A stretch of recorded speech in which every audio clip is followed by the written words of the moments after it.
That's life, man. We're controlling what we can control. Devin Booker said that, and I'm saying this.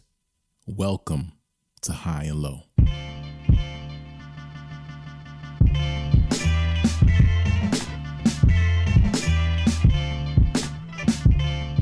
Good day and good night. Welcome to the High and Low Basketball Show. This is episode number 100 and Otis, aka episode number 152.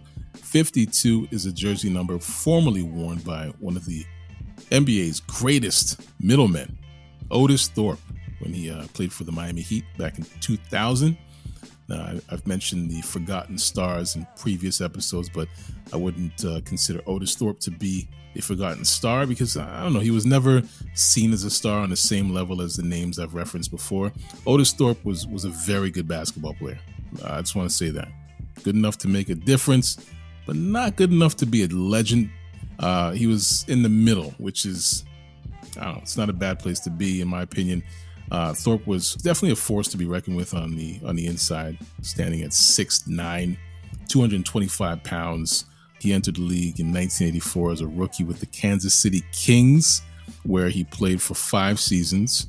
They actually moved to Sacramento during his time there, and he established himself as a dominant power forward. And yes, I can't say that word dominant. He had his best season as a King, averaging 20 and 10 in 87-88. And over the course of his 17-year career, Otis would go on to play for 7 different teams, including the Houston Rockets, where he won a championship in 94 next to a bona fide legend, Hakeem the Dream Olajuwon. This is the American dream in action. And despite being a journeyman player, Otis Thorpe's impressive skill set and work ethic made him a valuable asset to every team he played for. And although he may not be the most recognizable player in the world, he certainly left his mark on the league as a tenacious rebounder. Yes, there's that word, tenacious. And he was a pretty gifted scorer. I'll give him that. Let me fill my cup and toast to Otis Thorpe and the rest of the NBA middlemen. Don't drink up my champagne, man. Also, I want to shout out my nephew Otis. I call him Flying Otis. If you know, you know. He was actually named after Otis Thorpe, only because his dad was a Houston Rockets fan, and Hakeem would have been 2 on the nose. But anyway, my name is Ike Amaechi. Thank you for being a part of this High and Low experience. This is us back for another week. I'm here with the man they used to call the Iron Sheik. These days, we just call him Ugo the Sheik. He's working on that. Yes, my irons become aluminum foil. Around here, we live by a principle governed by the high and low lives of the world, which means we talk about basketball, especially and specifically the NBA, and we talk about it at any time, anywhere, north, south, east, west, high, and low. This week on the show, we continue to bask in the warmth of the postseason. So happy to put the regular season behind us. However, we're going to bypass the play-in tournament talk because, well, let's be honest, it'll all be over with between the time of this recording and the day that the episode is available for all your ear holes. What did you say? The playoff matchups are set and the real season is underway. We'll get into that on the next episode, though. Today, we're talking about a very interesting and heady concept, this idea of the world being comprised of 2 archetypes, right? 2 types of people, and the NBA being a mirror of that. We're going to enjoy throwing some players into these categories, these archetypes, respectfully, of course. We also have a listener question about the fight for the NBA's TV rights. It's like watching drunk freshmen fight over a beer bong. Telling you, man. Stay tuned for all that, man. Before we lock in, let's check in, man. Ugo's back at the table, man. I missed you, man. Where you been? Yeah. It's been a while. It's been a while. I was gonna listen to previous podcasts and take notes and receipts of all the trash you guys threw my way, but then I said, you know what? I'm a changed man. There was none. Oh, yeah. Okay. Now I'm going to definitely check just because you said there was none. No, I took a bit of a sabbatical, did some stuff with my kids. But yeah, it's time to get back to talking smack to folks and challenging the basketball norms out there and whatnot. So And I know you guys missed my voice like DeMar DeRozan's daughter screaming. So my I'm back. Looking at all the series in the first round, which one are you looking forward to the most? None. Oh, what? I'll be honest with you. Really? I want to see second round. I want to see the heavy hitters doing their thing, right? All the first rounders, I don't care. Listen, anybody who is 5, 6, 7, 8, they're not saying nothing. Maybe in the West. Maybe in the West. I'm curious as to what the Clippers and the Golden State Warriors do. I'm not going to give any love to Los Angeles. I refuse. Oh, I refuse. My goodness. I refuse to give them any love. But, if they can get past Memphis, I think that's their championship for the Lakers. But aside from that, I'm curious as what Golden State does and what the Clippers do. Are they going to be scary or are they going to be human? Right? Those are the two squads I'm interested in. I mean, honestly, I'm shocked. Well, you said Grizzlies Lakers, so that's great. That's the series that I'm looking forward to the most, just because I think the Lakers are being hyped up a lot. Mm-hmm. Now, I'll give them some credit because I think they've gone on a run. They're healthy-ish. They have a pedigree, so to speak. I don't know. LeBron loves to humble a keener, and the Grizzlies are most, I don't know, they're just the most talkative and enthusiastic bunch in the league. Up until now, they've been like a Warriors problem. Yeah. With the back and forth between like Draymond, Clay, Dylan Brooks. It'll be interesting to see how the Grizzlies act towards the Lakers. That's the thing that I'm just going to be paying really close attention to. They're still favored to win the series, but there's been so much chatter about a Lakers upset, and I don't know, man. I just want to see how this all plays out. I'm assuming Memphis is using that as chalkboard material, so because they love that petty stuff. Is Ja back? Yes, he's back. Okay. Anyway, it's going to be an impressive series. I'm looking forward to it. Suns Clippers, I'm also looking forward to, just because of the narrative between KD and Russ. Yeah, that's right. I forgot about that. Yeah. Will KD win a championship or derail it again?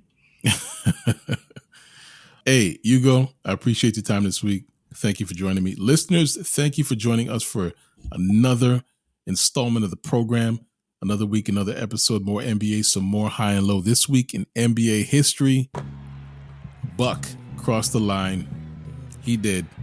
On April 17th, 1995, the Portland Trail Blazers faced off against their Pacific Division rivals. Remember when divisions were a thing?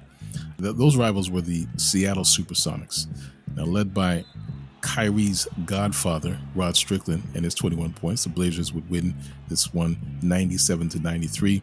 Blazers power forward Buck Williams, or as Pharaoh Monch would say, Buck Williams. I think that's the way he used to say it. Anyway, Buck Williams, who also wore the number 52, he chipped in with 10 points and 11 rebounds, helping his team secure the W. But it wasn't just another win for the Portland Trail Blazers or Buck Williams. With those 11 rebounds, he became the 8th player in NBA history to score 15,000 points and grab 12,000 rebounds in a career. It was a testament to his incredible skill and longevity as a player. Williams was a vital part of the Trailblazers team that made it to the 92 NBA Finals, where they battled Michael Jordan's legendary Chicago Bulls. And although the Blazers ultimately lost to that Bulls team in 6 games, Buck Williams established himself as a key piece with his leadership, his physicality, his tenacity. There's that word again. So even though Williams may be or may not be a household name like Jordan or Shaq or Pippen, well, Pippen's not really a household name. Yeah, I'm not going to give you that one, Pippen. Well, his impact, Buck Williams' impact on the game of basketball cannot be understated. I wouldn't put him in the NBA middleman category. I'm not going to do that. But he had a solid career that any LA Fitness hooper would give a kidney and a testicle to have. I promise you. Yeah. Promise you. Fun fact, Otis Thorpe was on that Blazers team in 1995, fresh off a championship in Houston, and he donned his classic number 33.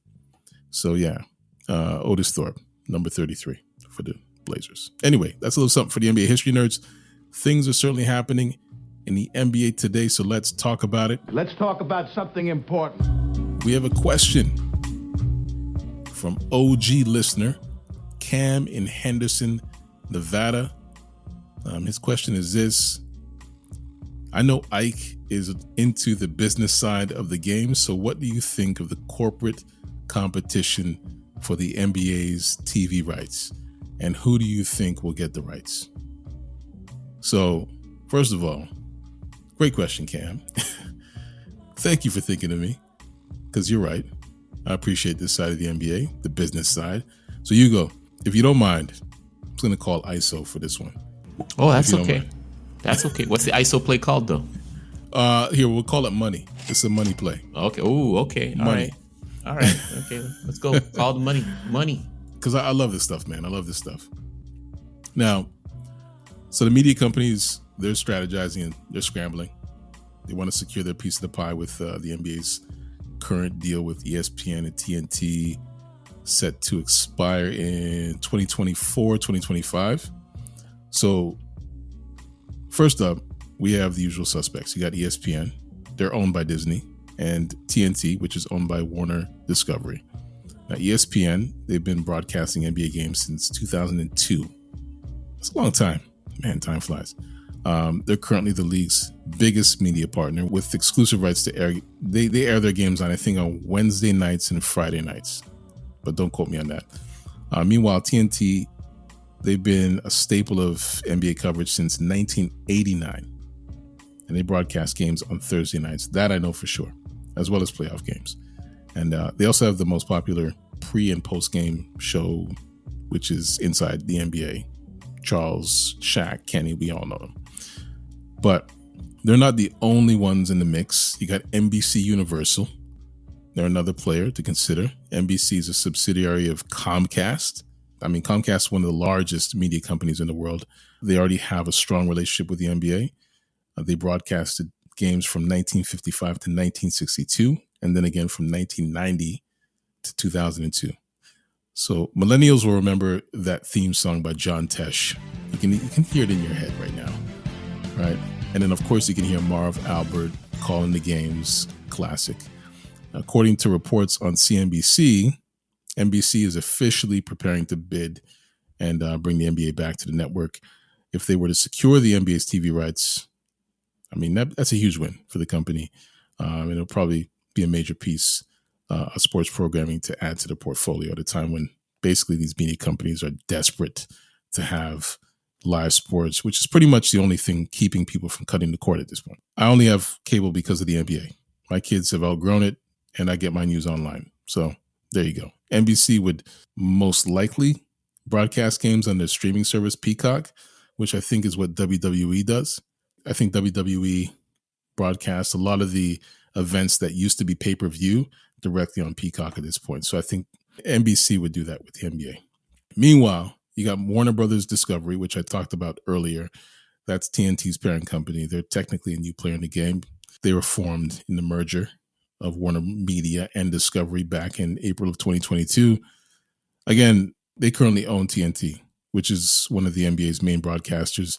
If they were to retain their TV rights, it'd be a big win, but they have a multi-billion-dollar debt to settle, which means they may not be in position to outbid companies like Disney, right? So Warner Discovery has been focused on cost cutting. For example, they made an entire Batgirl movie disappear last year, and it was done and finished in the can, ready to screen. And they said, no, we're not airing it. It's done. We're not streaming it. Nothing. It's gone.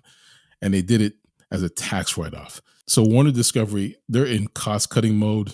I don't know if they'll be able to outbid. So that's questionable because the front runners are expected to bid aggressively for these TV rights with, I don't know, some industry insiders are predicting that the league could see a significant increase in the value of its media rights deal. I think people are talking about $8 billion going up to maybe $16 billion. It's crazy. And this puts the NBA in a great position to negotiate a favorable deal, to be honest with you. But let's talk about the other players here. Amazon, The Zone, and even Apple. They've all thrown their hats into the ring. They're all hoping to secure a piece of the action or a piece of the pie, so to speak.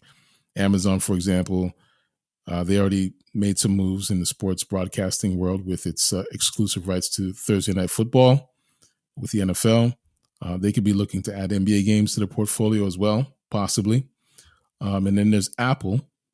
Yes, the tech company, Apple. They, of course, want in on the action. They've already added Major League Baseball to Apple TV Plus, so it's not beyond the realm of possibility. Who knows? Maybe you'll get a free NBA League Pass with the purchase of a MacBook or an iPhone. That's actually pretty nice. I'd get that. With that aside, the battle for TV rights is growing. Of course, it's a big business with billions of dollars on the line, and with the NBA's global popularity on the rise, it's no surprise that these media companies are just out here trying to shell out all this money. They want to spend billions. I wish they were so eager to give me billions. Well, actually, you know what? I don't want to be a billionaire. I'm good. Not trying to be that. Yeah, just take half $500 million. That's okay. I'll take a percentage of $1 billion. I'm good. To me, honestly, the future of NBA broadcasting is pretty secure based on all of this talk. I think that it stays with ESPN, which is owned by Disney, because Disney also owns ABC. So you probably continue to see the NBA on ESPN and ABC, but I think NBC, I keep saying NBA, NBC could surprise everyone. I think so. But that's just me. Anyway, your questions, Ugo. Yeah. Okay. So one thing is when I look at like ESPN and some of the bigger names, like they already have like a very well established platform. Yeah. Right. And that's basically catered to their sport, able to present their sport in a way that, we the viewers will enjoy. Not hard for us to find ESPN, not hard for them to do a nationwide broadcast every couple of nights. You know what I mean? Like they just have that infrastructure and that platform available to them. Yeah. Would the NBA ever consider going to an exclusive rights deal? Right? Like, is there somebody out there that can offer them something so unique and enticing that all the other ones can't offer them? Right. So I'll give the example of ESPN and Disney, right? Mm-hmm. They can do cross promotion with all the stuff Disney does, right? Yeah. Especially with the Star Wars celebration and all the stuff that just recently announced. Like, who wouldn't want to see Zion because he's not balling right now, but in The Mandalorian or something? You know what I mean? So those are sort of like the little intangibles that you can offer to the NBA to help cross promote each other's entities. But is there somebody else out there that could offer, let's say, a more unique experience? Like another example is like, how they've been talking a lot about the 3D virtual reality type space for sports. Yeah. Is there somebody who can offer that up as a platform for people to mass consume and get the NBA experience in a very different format than what we've expected over the last 50, 60, 75 years? You know what I mean? Yeah. So, I mean, that's a great question. I think the tech companies would probably be in the best position to do that.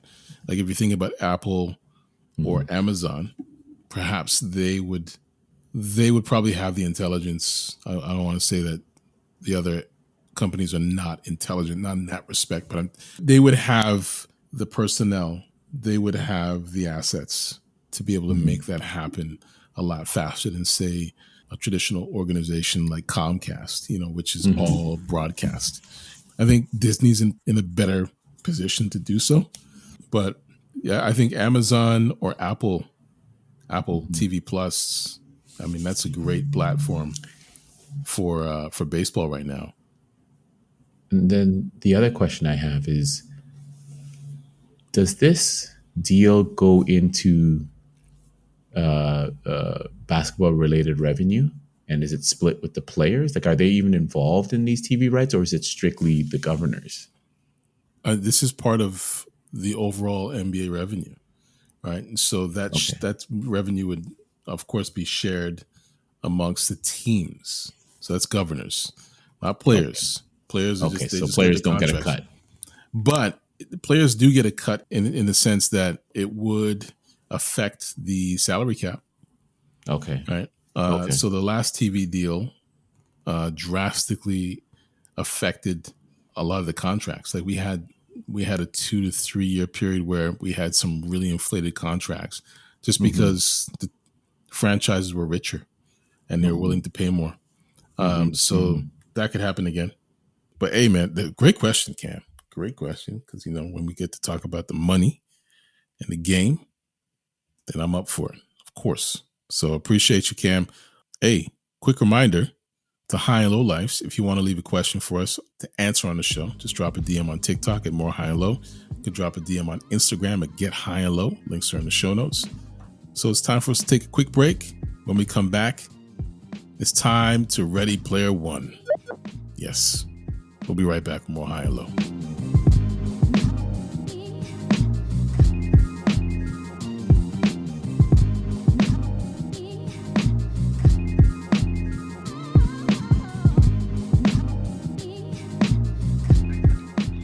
All right, you guys, what's next?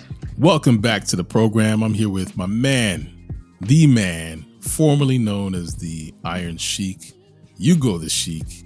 Hey, so again, Ugo, I apologize because I called an ISO play and I'm a team player, but just excuse me for a moment as I take you and the listeners for a ride on this diatribe, if you will. Let's go. Giddy up. Okay, I'm going to tee this one up for you. I'm not one to categorize folk. Okay, that's not me, but I'm going to have to break convention for the sake of this particular high and low experience. Most people are familiar with or play video games. I'm the video game boy. I'm the one who wins. And even if you don't, I think it's safe to assume we're familiar with the concept of a player one and player two. The character you, as a gamer, are controlling within the confines of the world within that game. So think Joel or Ellie in The Last of Us, or Franklin, Michael, or Trevor in Grand Theft Auto 5, or Nathan Drake in Uncharted. These are players who are at the center of the story. They drive the narrative. They control the outcome as player one. While navigating that world, these players are surrounded by NPCs, non-player characters. That's what it stands for. The lemmings that just exist, the side dressing, the wallflowers, the bystanders who just exist and have no impact on the game. If necessary, one could categorize people in the world in a similar way. Again, I don't want to, but just for the sake of the exercise, just going to categorize people like this. Two different archetypes. In terms of mindset, you're either a player one or an NPC. Do you stand aside and let the days pass you by without making the slightest difference, the slightest ripple, while others make waves? While chaos reigns and the fabric of society falls apart, are you bearing witness and never taking action? That would be the NPC mentality. The player one mentality is the antithesis, of course. A person with a player one mindset is either taking chances to make a difference or putting themselves in a position to impact the world around them. So what does this have to do with the NBA? Okay, I'll tell you. So we know of the NBA players who get top billing or who work to improve and impact the league. These are player ones. They actively work hard to control the narrative of their career, the narrative of their franchise, sometimes successfully, sometimes not. However, there are players who coast. They collect checks, happy to play their role on the other side of the action or sitting towards the back half of the bench, barely within the periphery of the coaching staff. Those players, those are what you call NPCs. NBA NPCs.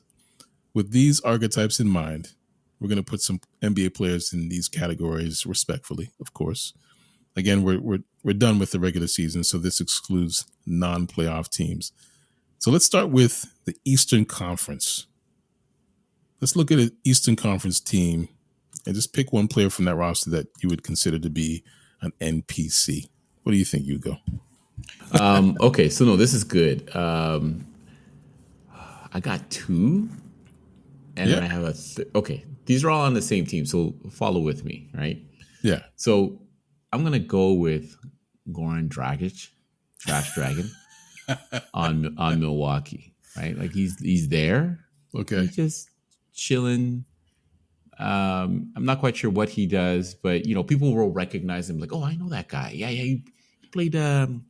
What's that team in the South there? Miami. Yeah. Wasn't he on Miami? And and he had a cup of tea in Toronto. That's one dude, right?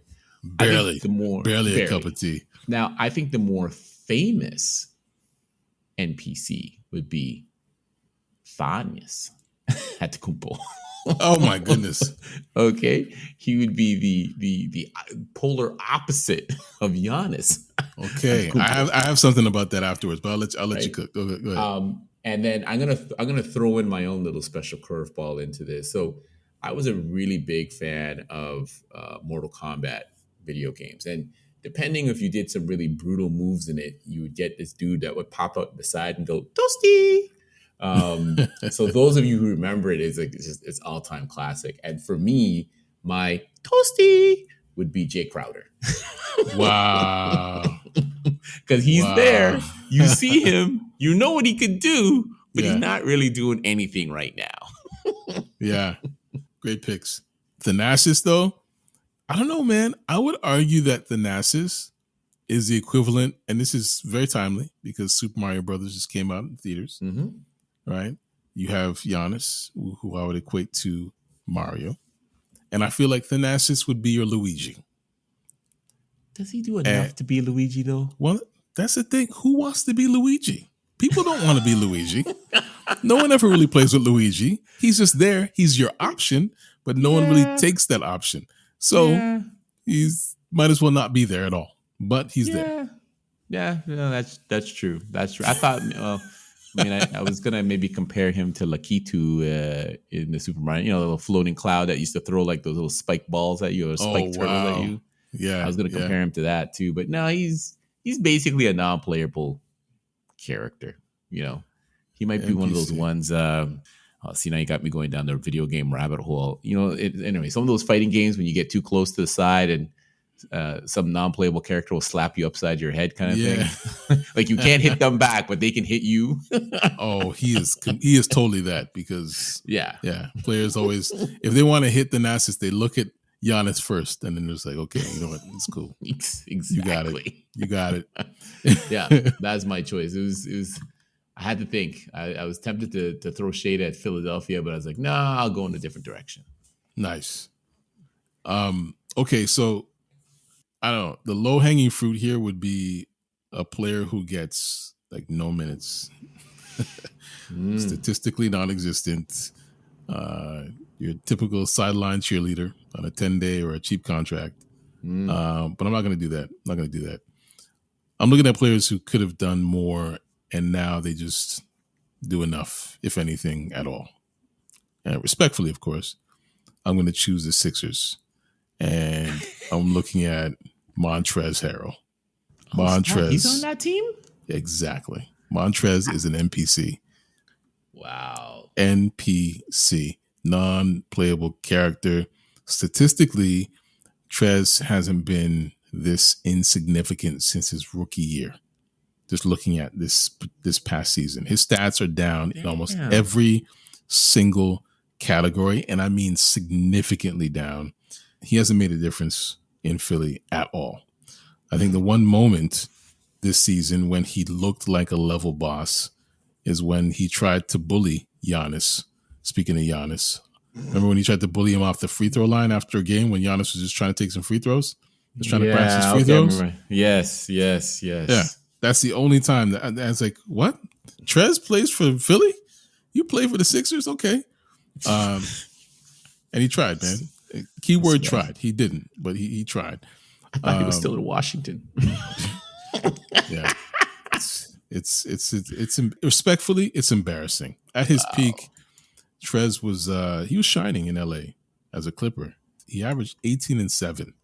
And then he decided to join the Lakers and he just spiraled into NPC status after that. So I don't know, man.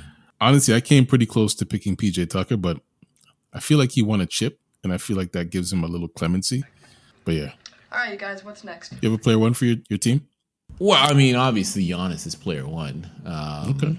That's an easy choice. He's Mario to the other Luigi. I have him as my dark horse to sneak in and get MVP, even though a lot of people are drooling over Jokic again. So Angela, we'll see. Don't get me started. So we'll see. But yeah, I mean, he's definitely your player one. You know what I mean? Okay. On Philly, I think, again, the obvious pick would probably be Joel Embiid or maybe even James Harden. I don't know, maybe. But my player one pick in Philly is Tyrese Maxey. Maxey. So, dude. 21st pick in the 2020 draft. There is a long list of players that were picked ahead of him.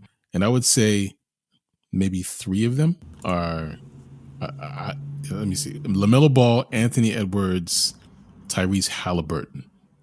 I think those are the 3 players that are either better or comparable to Tyrese Maxey. And he was picked 21st. I mean, this man fought for his spot in the rotation, put up great numbers, and he's been able to sustain this value with James Harden entering the picture. And James Harden came in as a point. He's playing the 1 to 2, similar positions that Tyrese Maxey was playing, and Maxey's still able to be the 3rd leading scorer on this team, averaging 20 a game this year. Maxey's player one. Yeah, that's my pick. Yeah, man. I can't argue that. That's a good choice. They're going to have to give Maxey money soon. That's right. Yeah, or else he can come to tough decisions. He can come to LA or Toronto. All right, let's take another break. Just another quick break. When we come back, we're going to get into the Western Conference. Who are the NPCs and player ones in the West? We'll be right back with more High and Low.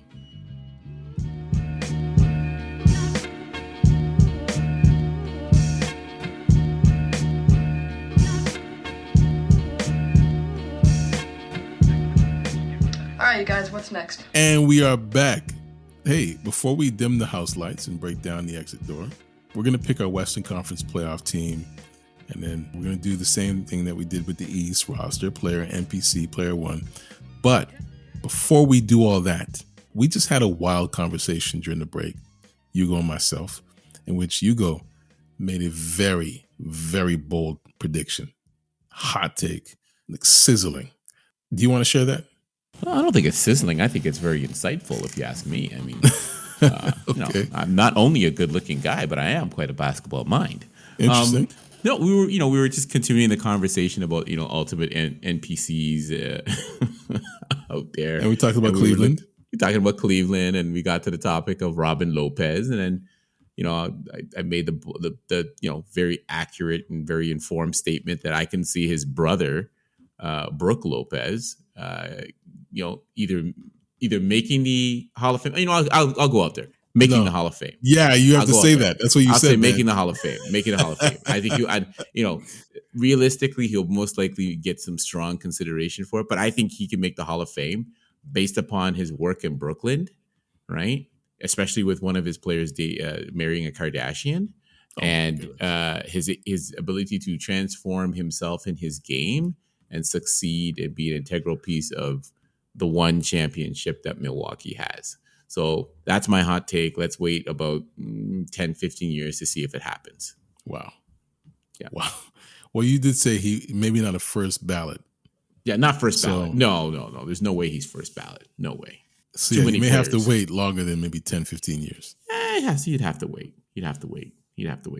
I don't see Brooke Lopez as a Hall of Famer, in my opinion. That's what makes it all the more shocking when it happens. You should run down a list of players who are not in the Hall of Fame and who've had better careers than Brooke Lopez. Maybe that's something that we should talk about in a future episode. Is Arvydas Sabonis a Hall of Famer? He is, because he had an amazing career prior to the NBA. He's definitely in the Hall of Fame. But is he statistically better than Lopez in the NBA? Yeah, not in the... in the NBA, I would say no. But prior to the NBA, far superior. Far superior. And if you just look at Sabonis' skill set, Arvydas Sabonis, not DeMontis. Arvydas Sabonis' skill set, like he's just on a different plane, if compared to Brooke Lopez. Anyway, that's my hot take. I don't want to deviate too far from the subject matter that we're talking about tonight, but that's my hot take. So we have to wait a couple of years for that to come to fruition. So yeah, we are on to the Western Conference. We're looking at the playoff teams here. And pick any roster you want. Is there a player on there that you want to call an NPC? What do you think? Oh, there's a lot of low-hanging fruit here. I'm gonna go in. I'm gonna go in a different direction. I'm gonna go with Sacramento. I'm gonna go with Sacramento, and I'm gonna go. Well, there's a couple of players we can go with, but you let me know, who should I go with, Alex Len or Matthew Dellavedova? The ex Dellavedova. Yeah, the ex aka Curry Stopper. He is barely a Sacramento King. Barely. Yeah, like I'm looking at these two guys, and I remember Alex Len when he was with my squad. I was just like, goodness gracious, who is this guy? Like, why are you here? How did you last this long in the league? But then I saw my homeboy Matthew, the Curry Stopper, who didn't really stop much Curry. He's definitely the ultimate non-playable character. Wow. I mean, Matthew Dellavedova and Alex Len are what Stephen would call bum-worthy. I'm calling them. We talked about that on the last episode. Not calling them bums. Not calling them bums. Yeah. They're just bum-worthy. Yeah. That's rough. Wow. Yeah. I was going to say Sacramento, but I just feel like it's too easy. It's too easy of a pick. And plus, I love the fact that the Kings have the third best record in the West. I think that's amazing. Listen, look, you just need to look at their squad, though. It's confusing, though. I'm not quite sure how they did it, though. Coaching, man. Shout out to Mike Brown, Coach of the Year. Yeah. Well, coaching, man. I would have taken a different approach to this because I probably would have said that the entire roster is full of NPCs, with the exception of course, Domantas Sabonis and De'Aaron Fox. Mm-hmm. But I'm not saying that. That's not what I'm actually saying, because I'm officially going to choose the Suns, the Phoenix Suns, specifically TJ Warren. Warren. Remember Bubble Warren? Yes. Bubble TJ? Yes. He was a beast. Averaged 20 a game in the 2020 bubble. Everyone thought this guy was going to own the Pacers for the next several years. Yes. But goodness gracious, how the mighty have fallen. TJ is stuck in NPC mode, which is it's a surprise for a guy who could be relied on to give you about 18 and 19 a game during his last stint in Phoenix and even when he was in Indiana. But he's never looked the same since his foot injury. I think that was in 2021. It just changed everything. And usually injuries are a one-way ticket to NPC status. So would he be a player when we were talking around the bubble, like a dude who would perform in an empty gym because it's like there's no crowd, no nothing? Absolutely. You know what I mean? Absolutely. Like you look at a dude like that and like, how come he can't do it? And really the crowd must be, or at least we're assuming, right? The crowd must be really that much of a deterrent for him to play at his top level. Because like in that bubble, everybody was just kind of like, well, who is this guy? I remember what's his name? Jimmy Butler and him were going back and forth like big time, right? Yes, and Jimmy was like, legendary because he could back it up. And then ever since the bubble, it just disappeared. You know what I mean? Yeah, and he's always been that player. That's a strange thing about TJ Warren. I just think that his confidence level was just at an all-time high. It was just peaking at that moment in the bubble. But his numbers weren't that much different from what he was able to do outside the bubble. I think he just took it up a notch, and he had a couple of really big games as opposed to just always sitting there at around the 18, 19 point, 4 or 5 rebounds, 4 or 5 assists, giving you about 40% from the 3-point line, maybe 38%, hitting about 49% from the field. That was just TJ. That was TJ. Yeah. But it's just in the bubble, and as it happens in the playoffs, where players elevate their game, they rise to the occasion. He did, and he went toe to toe with Jimmy Butler, face to face, nose to nose. You have a player one for your team for Sacramento? It's not gonna be Sacramento. I'm gonna be controversial. I'm gonna say my player one is Ja. Goodness, that is controversial, man. You know what? He's like So I don't. Again, we're gonna go down the video game rabbit hole. I don't remember that video game by the same company who did Grand Theft Auto called Bully. I do remember that. That's Ja. Controversial character. You're the lead character. You got to go to this boarding school.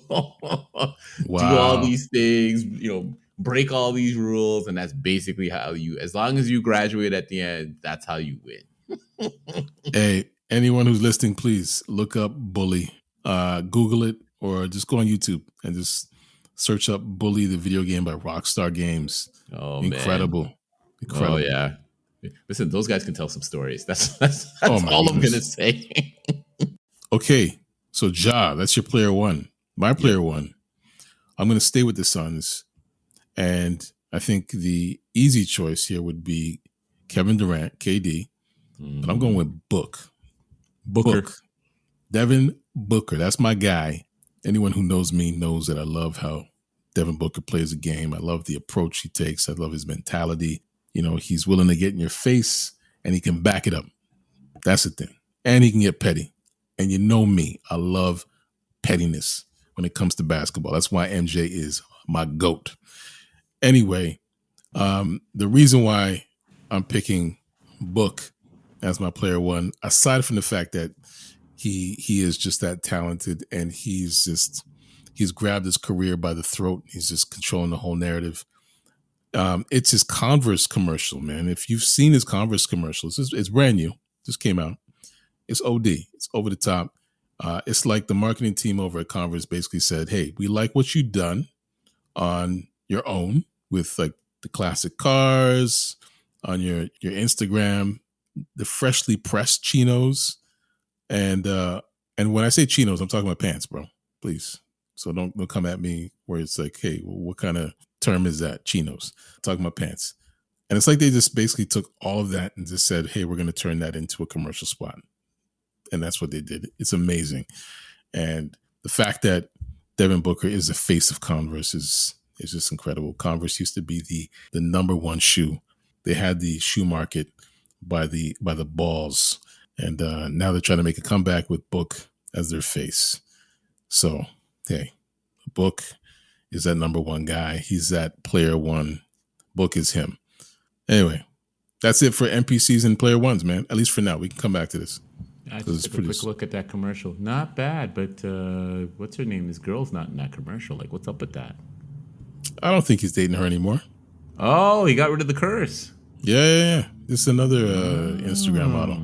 Oh, okay. Well done, Book. Why the fuck I can't shoot 3-point shots? Anyway, that brings us to the end of this episode of High and Low. Thank you, Ugo. Ugo the Sheik. Man, subscribe to High and Low anywhere you find podcasts. Make us a part of your weekly routine. You know where to find us. We're on Instagram. We're on TikTok, Twitter, YouTube. Links to those are on the show notes. So where can listeners find you, Ugo? You can't find me anywhere. You can only find me on the High and Low podcast. I've given up begging for DMs because I don't get DMs. So yeah. So I told you, I turned over a new leaf, man. Got down to some work and some personal wellness, and yeah, I don't beg for DMs anymore. Even though I don't mind them, I just don't beg for them anymore. Good for you, man. I'm going to put in some applause right there because that's good, man. You work on yourself, and it's happening. Thank you. All right. And once again, music. The music you're listening to right now and throughout the show, that's by Live of the Enjoy Music Group. You can find Live on Twitter and on Instagram at LYVE. Additional music that you probably heard throughout the episode, that was by Sonny Rockwell of The Goodness. Can't find that guy anywhere. Sound design is by Vonn+Abrahamm. This is a Vonn+Abrahamm podcast, just in case you didn't know. So on behalf of Ugo, the Sheik, I'm Ike Amaechi. Thank you for listening to High and Low, and we'll talk to you next week. Are you sure Otis wasn't